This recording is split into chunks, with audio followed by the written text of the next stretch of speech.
오늘 하나님 말씀은 디모데전서 1장의 내용의 말씀을 나누고 싶습니다. 바울의 가장 최측근이었던 사람 디모데라는 인물이었습니다. 이 디모데는 마치 아버지처럼 따랐고 바울 또한 이 디모데를 영적인 아들로 여길 만큼 굉장히 인격적으로 영적으로 돈독한 관계를 맺은 것을 발견할 수 있습니다. 그런데 이 디모데 전서를 쓰게 된 이유는 몇 가지 이유가 있습니다.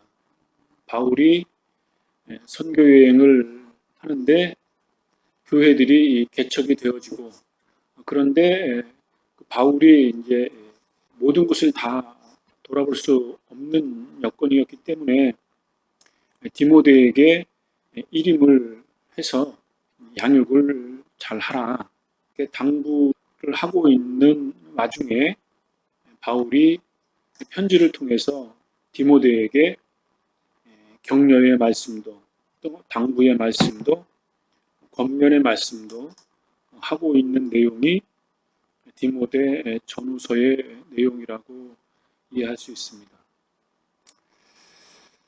디모데 전후서는 바울의 거의 그 말기에 쓰여진 걸로 기록되고 있습니다. 대략 63년에서 65년경 바울이 로마의 감옥에 있을 때 쓴 것으로 그렇게 역사적으로 전해져 내려오고 있습니다. 오늘 본문의 말씀에 보면은 마게도냐로 바울이 떠나려고 했을 때 에베소에 그대로 머물러 있기를 바랬습니다.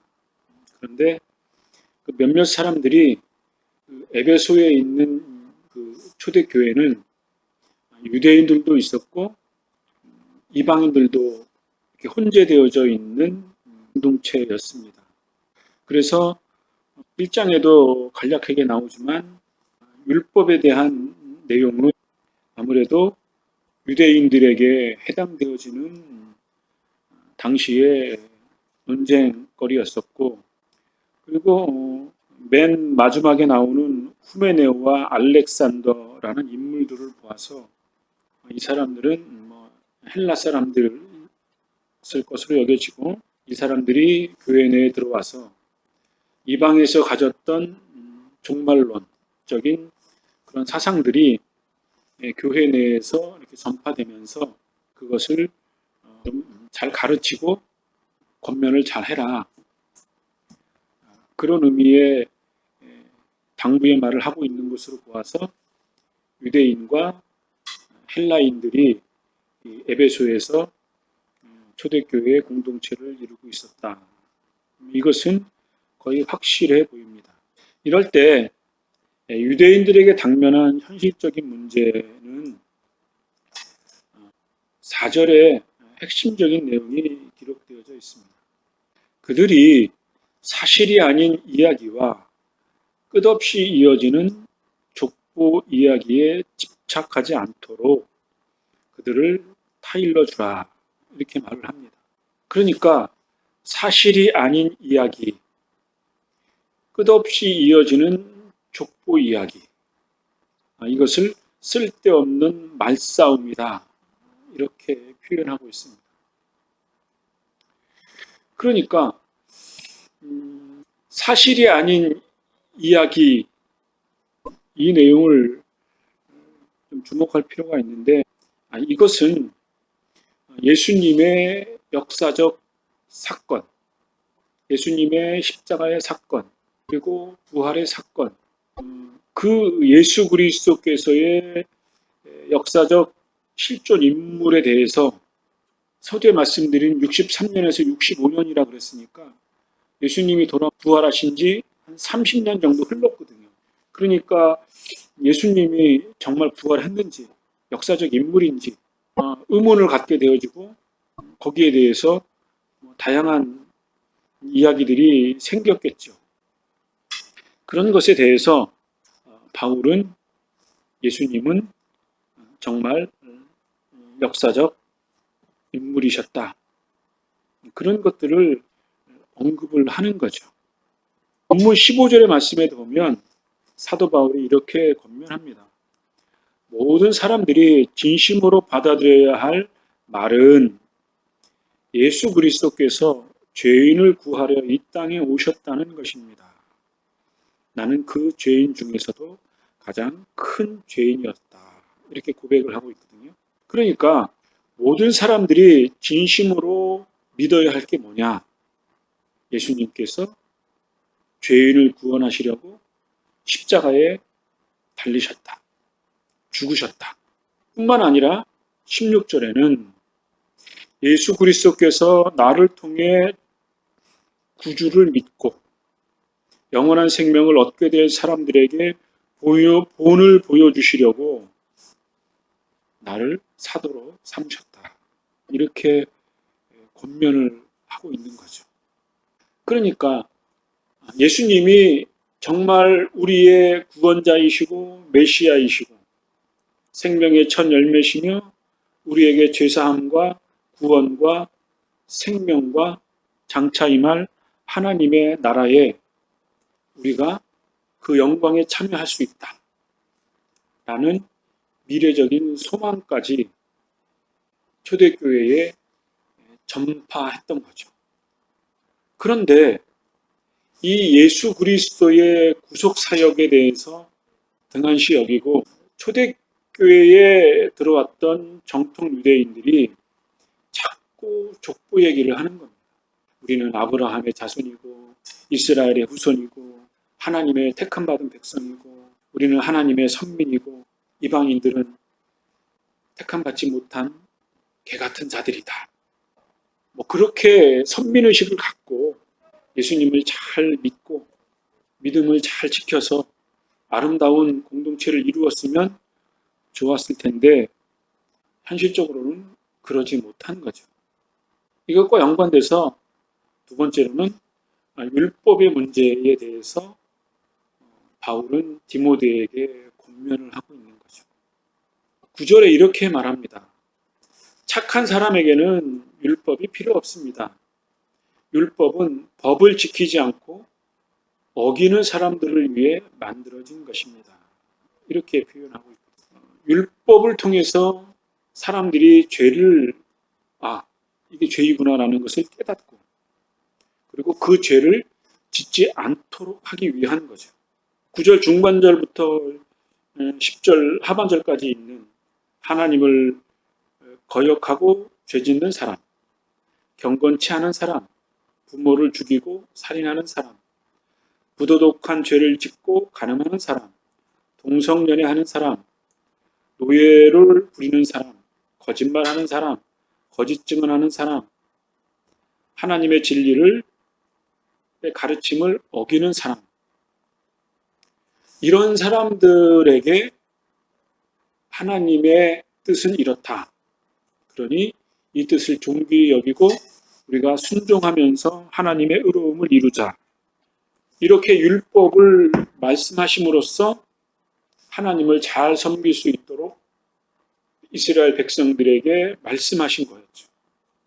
그러니까 율법을 잘 지키고 정직하고 하나님을 두려워하는 사람들은 어떤 의미에서 보면 이 율법이 별 의미, 왜냐하면 모범적인 삶, 경건된 삶, 나시림과 같은 삶을 사는 사람이기 때문에 죄와 거리가 멀어진 사람이기 때문에 이 율법의 조항에는 해당되지 않는다고 할 수 있겠죠. 이거는 대단히 원론적인 이야기입니다. 그런데 로마서 7장 14절, 15절의 말씀에 보면 사도 바울이 이렇게 말씀하고 있습니다. 우리는 율법이 영적인 것이라는 사실을 압니다. 그러나 나는 영적이지 못하며 죄의 노예로 팔린 몸입니다. 나는 내가 하는 일을 이해를 못하겠습니다. 내가 하고 싶어 하는 일은 하지 않고 미워하는 일을 행하고 있으니 말입니다. 이렇게 말을 하거든요.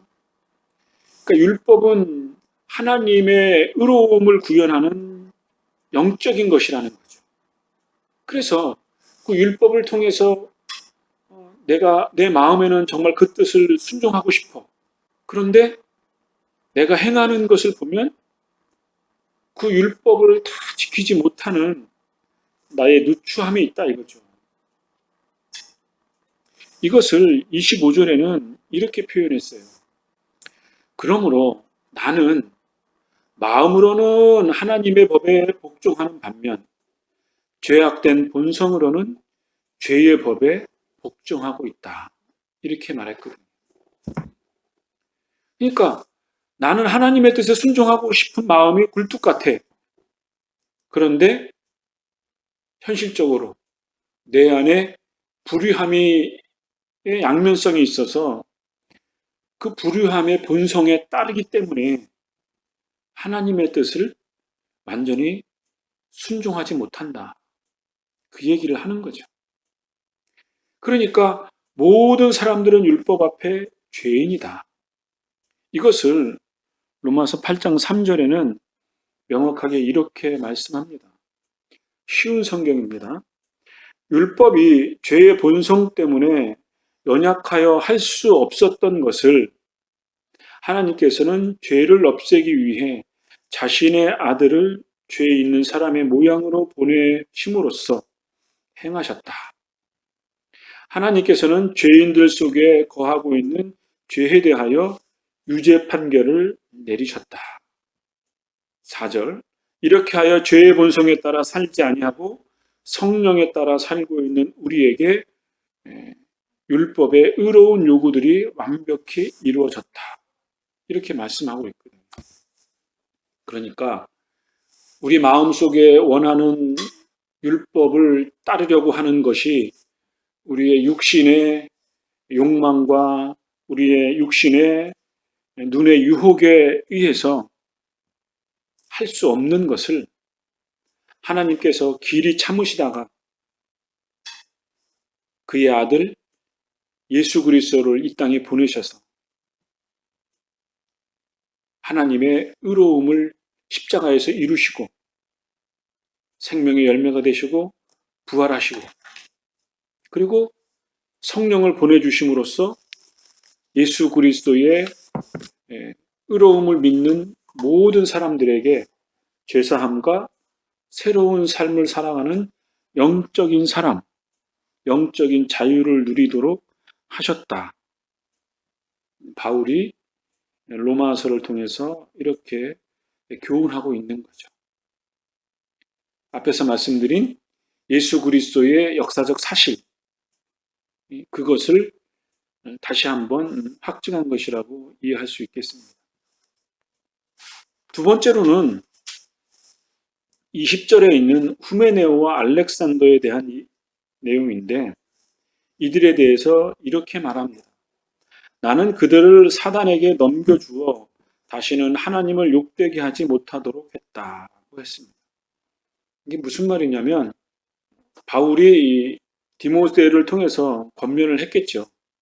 후메네오와 알렉산더에 대해서 예수 그리스도는 어떤 분이시고 율법은 이런 내용이고 그리고 예수를 믿는다는 것은 이렇게 의로운 삶을 살아가는 것이고 그리고 교회의 공동체 내에서 우리의 의로움이 존중되어야 하고 예수님을 참되게 믿어야 한다. 그리고 장차올 미래의 종말에 대해서 하나님의 나라에 대해서 우리는 믿음으로 바라보면서 살아야 한다.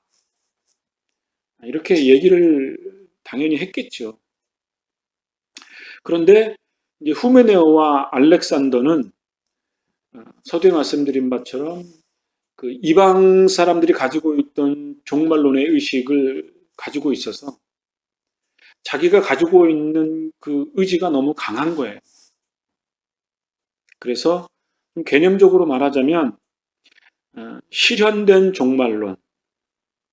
그러니까 예수님께서 이 땅에 오셔서 완전한 의로움을 이루셨기 때문에 종말론이 이제 실현된 거다. 그리고 그 종말론이 역사 속에서 계속적으로 이루어지는 것이다. 이것을 실현된 종말론이라는 개념으로 이해할 수 있는데, 이것은 이 C.H. 다드가 이론으로 정립을 했는데, 이것이 연유가 된 게 후메네오와 알렉산더가 가지고 있던 종말론적인 생각이었던 거죠. 지금 한국 교회에서 일어나는 신천지의 문제에도 사실은 종말론에 대한 문제인 거죠. 종말의 때가 14만 4천 명이 차면 이루어질 거고, 우리는 이 세상에서 왕이 되어서 우리를 핍박하고 조롱하는 사람들을 우리가 다스릴 것이다. 그런 종말론의 생각을 가지고 있는 거죠. 그런데 이 종말론이라고 하는 것은 예수님이 명확하게 말씀하신 것처럼 그때와 시는 아무도 모른다. 오직 하나님만이 아신다 그랬습니다. 그리고 어느 때인지는 알 수 없지만 벼락과 같이 우리가 생각하지 못하는 그때에 완성될 것이다. 실현될 것이다. 예수님이 이렇게 말씀을 하셨거든요. 그러니까 종말의 때는 아무도 모르는 거고, 중요한 것은 뭐냐? 다시 오실 그리스도를 우리가 믿음으로 바라보면서 그 예수님에 대한 믿음을 지키고 새롭게 영적으로 거듭난 우리의 영적인 삶을 이 땅에서 빛과 소금의 역할을 감당하면서 하루하루를 일평생을 믿음으로 살아갈 때, 그리고 우리의 생이 다해서 주님 앞에 가든지 정말 종말의 때가 돼서 예수님이 이 땅에 재림을 하셔서 하나님의 나라를 이루셨을 때, 우리는 그 예수 그리스도의 영광으로 인해서 기쁨과 즐거움과 감사와 찬양이 있는 것이지, 결코 신천지가 말하는 것처럼 누구를 지배하고 다스리는 그러한 종말론적인 사상이 예수 그리스도의 종말론 사상에, 신약 성경에는 있을 수가 없다. 하나님의 나라는 결혼한 사람이 누구인지조차도 모르는 그러한 우리가 생각하는 그 이상의 영적인 것이다. 아까 율법이 영적인 것이라고 말했는데, 우리가 할 수 없는 것, 우리가 생각할 수 없는 그 이상의 것, 하나님의 최고의 것이 지배하는 그런 원리인 것인데, 그것이 누구를 지배하거나 누구를 착취하거나 하는 그러한 그 인간이 가지고 있는 그러한 그 가치로 하나님의 영적인 것을 평가할 수는 없는 것이다. 그러니까 이렇게 이해할 수 있겠습니다. 마지막으로 바울이 가지고 있던 생각, 12절의 말씀에 보면 이렇게 기록되어져 있습니다. 우리 주 예수 그리스도께 감사를 드립니다. 그분은 나를 충성된 자로 여기시고 그분을 섬길 수 있도록 하셨으며 필요한 힘까지 주셨다. 이렇게 말씀합니다. 그러니까 사도 바울이 자기 자신을 뒤돌아볼 때 주님이 나를 부르신 것은 나를 충성된 자로 여기시고 내가 주님을 잘 섬기고, 그리고 성령께서 나에게 그분을 잘 섬길 수 있는 힘까지 주신다. 이것을 고백하면서 이것을 바울에게도 권면하는 거죠. 바울, 사랑하는 내 영적인 아들이야. 하나님이 예수 그리스도를 통해서 디모데 너를 부르셨다. 너를 충성된 자로 부르셨고, 그리고 예수 그리스도를 잘 섬길 수 있도록 너를 부르셨고, 또 너에게 성령께서 한량없는 은혜와 힘까지 주셔서 너를 충성된 자로 여길 것이다. 이렇게 말씀을 합니다. 16절에도 이렇게 말씀을 하죠. 하나님께서는 내게 은혜를 베푸시고 이 못난 죄인을 오래 참고 기다려 주셨습니다. 그리스도 예수께서는 나를 통해 구주를 믿고 영원한 생명을 얻게 될 사람들에게 본을 보여주시려 했던 것이다. 이렇게 고백을 합니다. 요지는 뭐죠? 하나님이 이 못난 죄인을 오랫동안 참고 기다려 주셨다.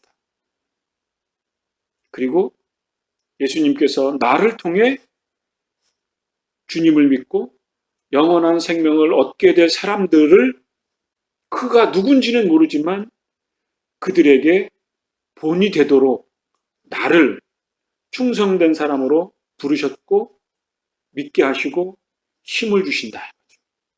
그러니 어떻게 하게 해야 하는가? 하나님이 나의 생애를 인도하시는 그 순간순간 나의 전 생애와 나의 전 인격을 통해서 충성된 자로서 주님을 믿고 주님이 주시는 성령의 능력을 힘입어서 기쁨과 감사함으로 믿음을 더 깊이 깨닫고 그 크신 감격의 은혜로 우리에게 주어진 맡겨진 사명을 묵묵히 감사함으로 감당하면서 살아가자. 우리에게 주신 생애의 선물을 마음껏 감사함을 누리면서 살아가자. 비록 내가 감옥에 갇혀 있지만 감옥에 갇혀 있는 것보다 더 큰 가치가 나를 충성대로 부르시고 주님의 일꾼으로 삼으신 주님의 부르심이다. 이것을 사도 바울이 깊이 깨닫고 사랑하는 영적인 아들 디모데에게 말씀하고 그리고 디모데를 통해서 또 에베소에 있는 성도들에게 이것을 가르치도록 권면하도록 소망을 주는 말씀을 오늘 사도 바울이 하고 있습니다. 이 말씀은 이 시대를 살아가는 우리들에게도 동일하게 적용됩니다. 코로나로 인해서 온 세계가 근심과 두려움과 공포에 떨고 있습니다. 유럽의 어떤 왕족의 후손은 그 코로나에 감염이 됐습니다. 돈 많은 사람도 유명 연예인들도 스포츠 스타도 감염이 됐습니다. 가난한 사람도 코로나에 감염이 됐습니다. 하다못해 집에서 기르는 반려견까지 코로나19에 감염이 되는, 그래서 모든 사람들이 다 공포와 두려움에 떨고 있는 이 시대, 옆에 있는 사람도 믿지 못하는 이 불신의 시대, 이런 시대에 주님을 믿는 우리들이 먼저 정직하고 신실하고 사람들에게 믿음의 본이 될 만한 그러한 선한 영향력이 참된 신자가 되어지기를 소망하는, 그래서 예수 믿는 사람들은 무엇이 달라도 다르구나 라는 그러한 생각을 다시 한번 자각되어지는 그런 은혜의 시간이 되었으면 좋겠습니다.